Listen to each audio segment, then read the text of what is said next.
Hey, what's up? This is Ricardo at Parts People, and in this video, we'll outline the steps for completing a part replacement on your Dell PC.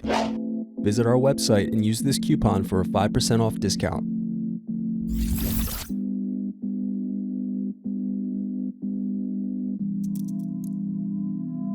Unscrew and remove bottom base.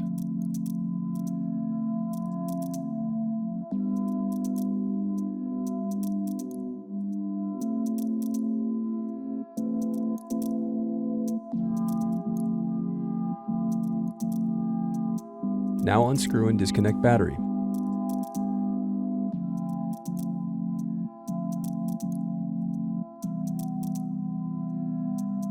Next, disconnect and remove Daughterboard.